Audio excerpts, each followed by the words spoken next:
everybody! My friend Marky has been collecting some wood for me. This happens to be a lovely little maple burl that he gave me. I also have some really interesting, kind of long and tall pieces of maple with some really cool bark inclusions that I think are going to make some nice hollow forms. And I have a really big cherry burl that I can't wait to get into, and then also a piece of ironwood, which I've never worked with. But we're going to start with this maple burl. And yes, that's a tail center that I have in the headstock. I'm using that just to help me get the balance point sorted out.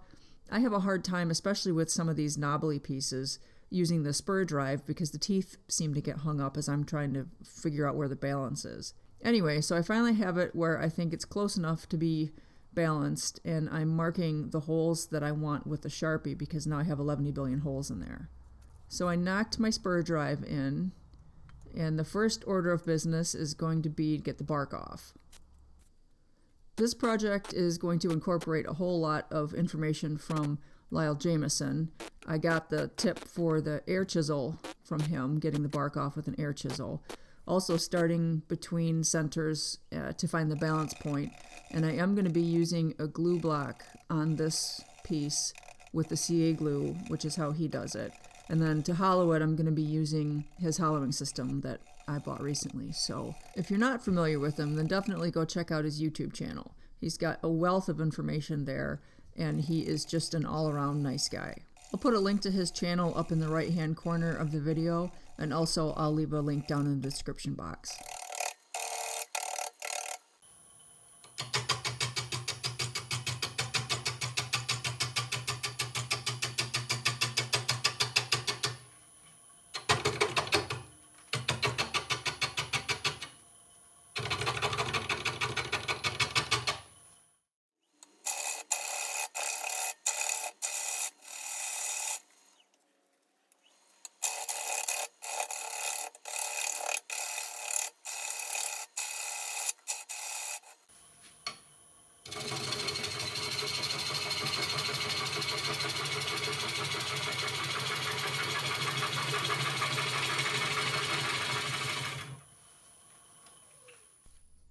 This burl was kind of cut to a V on the bottom. You can still see the two flats on the sides there. So I'm having to cut in pretty far in order to get to some solid wood and to make a place that I feel comfortable mounting a glue block to.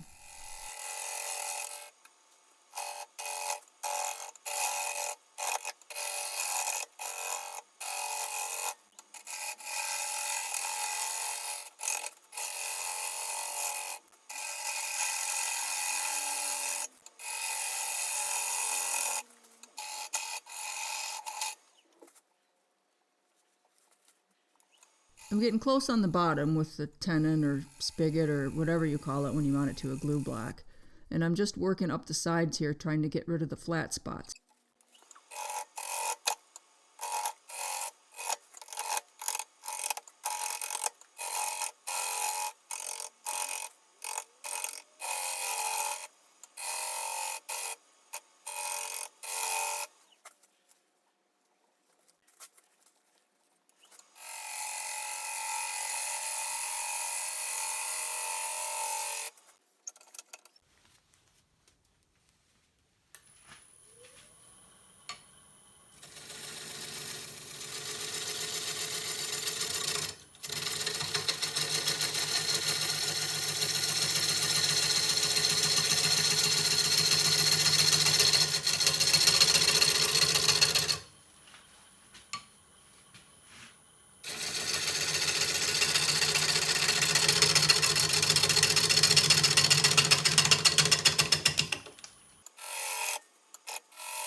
I think that should be plenty of thickness for the glue block.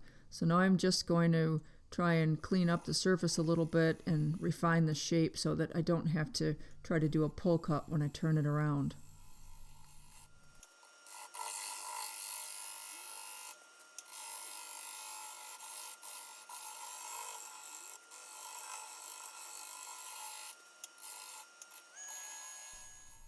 You can hear I just turned the speed up a little bit.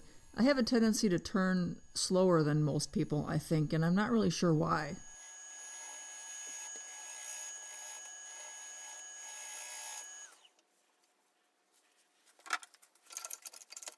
So I'm going to do a little shear scraping along the sides here. This burl is cutting really nicely. I've got a very, very smooth surface just from this shear scraping.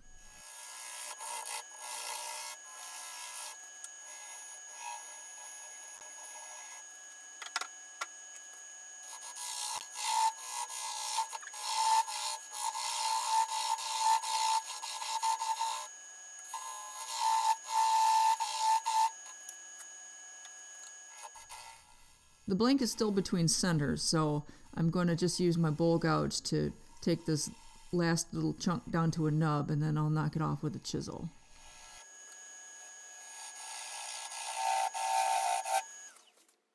And make sure that I have the right kind of concave surface so that my glue block is going to mate nicely. We should be good from here.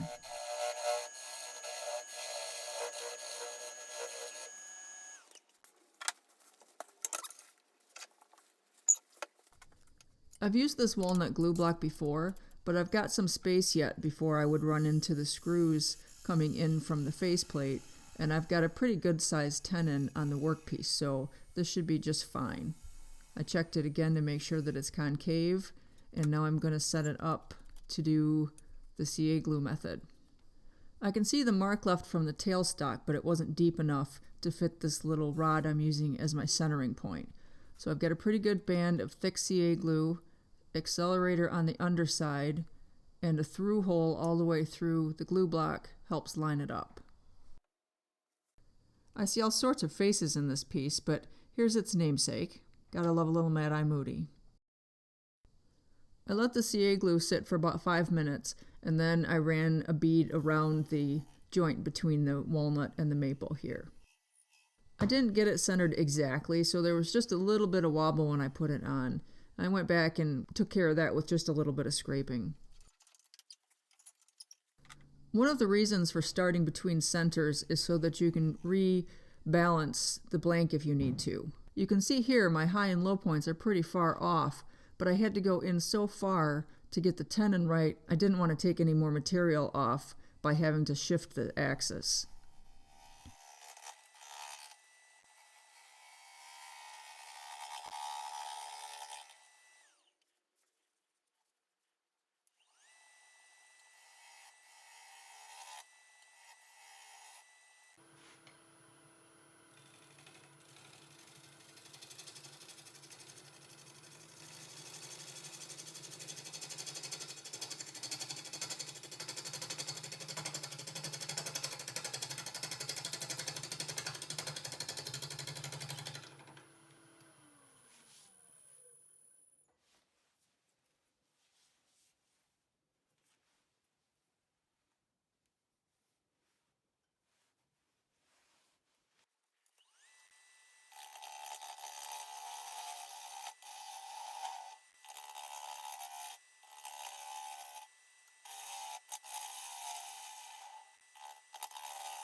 You're starting to be able to see how big that bark inclusion is. Also, you can see E.T. I knew what I wanted to do with this piece, and it was to make it similar to this with the rounded top on the inside, but the natural edge above. But I was thinking about it backwards and made it so that I couldn't get the boring bar into the edge. I needed to make the lid contour this way so that I can get the boring bar down in that corner. It just meant that I had to basically go in and take more material out in order to get that edge right, and that just ended up making the lid a little bit deeper than I had anticipated.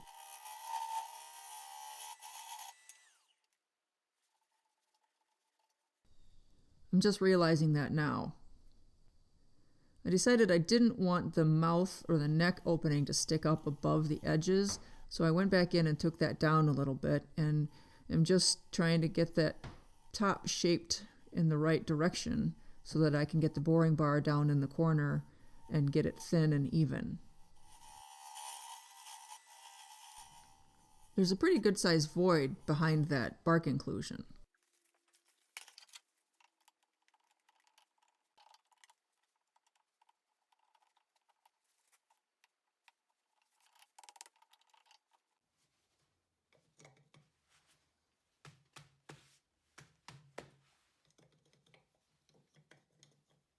Uh-oh, somebody's home. Sorry, little dude. Oh, you're not a little dude. Sorry. Can't have you in here. Sorry. Anybody else home?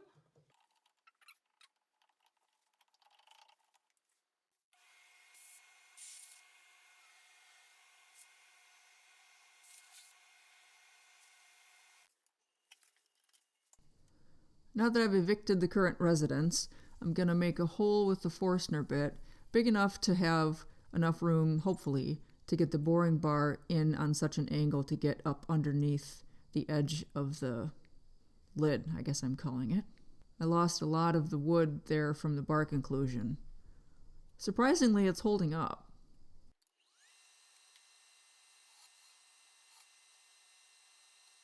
This is Lyle Jamieson's hollowing rig. I have the carbide cutter in there on, I think it's like a 30-degree angle, so it basically shear cuts rather than scrapes.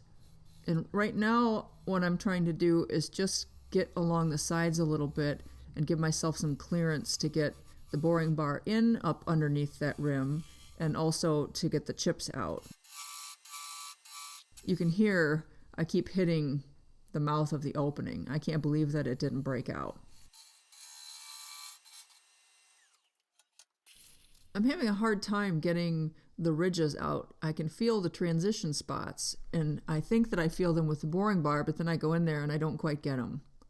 So I keep readjusting the cutter a little bit and adjusting the laser. I'm not really too worried about thickness right now. I'm just trying to get some of that wood out of there. And I haven't done myself any favors with the design of this thing, especially considering I rounded the outside edges in, sort of like a calabash bowl. Again, perhaps a slightly ambitious project considering this is the second time that I've used this hollowing rig.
With a lot of fiddling, I was able to get this pretty even. Sanding on this piece was a little tricky with all of the nooks and crannies. Most of it I had to do by hand.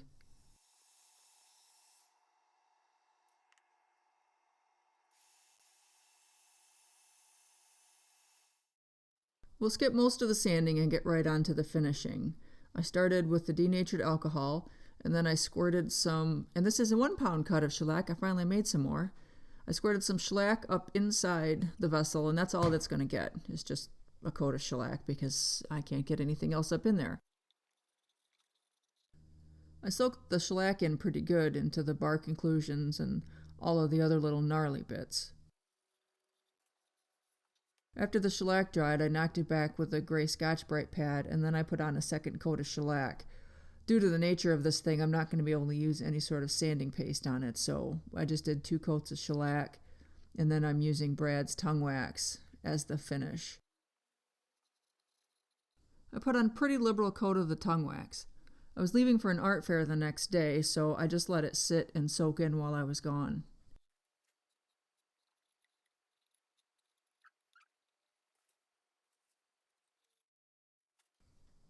Fast forward 4 days, I'm back and I'm wiping all the excess off with a paper towel. I will buff as much as I can on the lathe, but that's not going to be very much. Most of this is going to have to be buffed out by hand.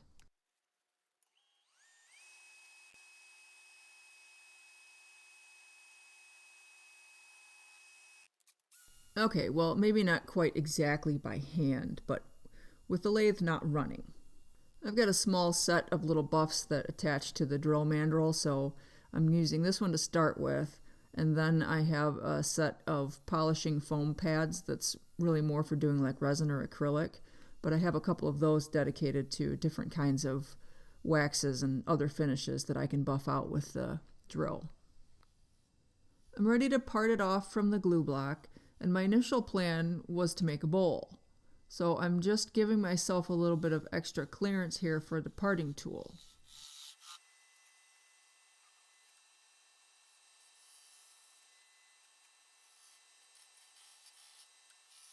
But as I'm making myself this clearance, I'm realizing that it's turning into a bit of a pedestal shape, and I kind of like it.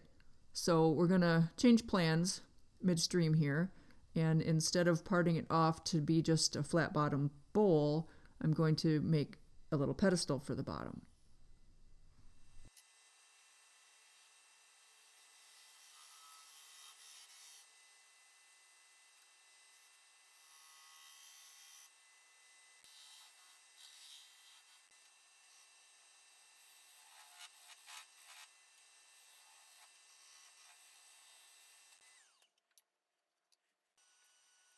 I'm happy with the shape, and now it's sand, sand, sand. This is a popsicle stick that I have a little piece of foam insulation glued to, and it's handy for getting into some of the harder to reach places. I did the alcohol and the shellac, and now I'm putting Brad's tongue wax on and then buffing it back off to match the rest of the bowl.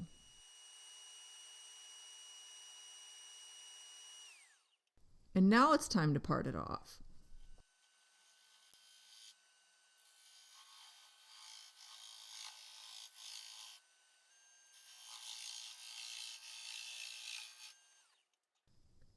Watch and listen for the wobble.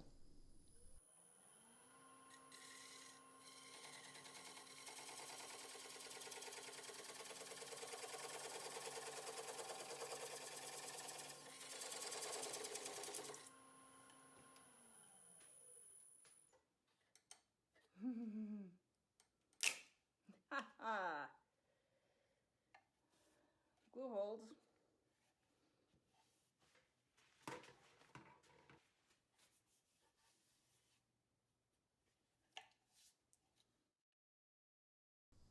Well, fortunately, the finished product doesn't look like Mad Eye Moody. This is a seriously spectacular piece of maple.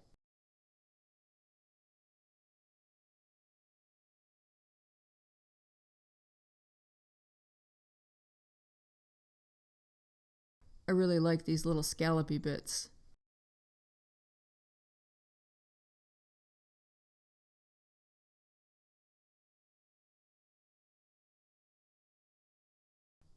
Well, I'm pretty pleased with this one. What do you guys think? Let me know in the comments, and if you liked this video, hit that thumbs up button for me. Thank you guys so much for watching. I really appreciate it. Until next time, y'all be safe out there.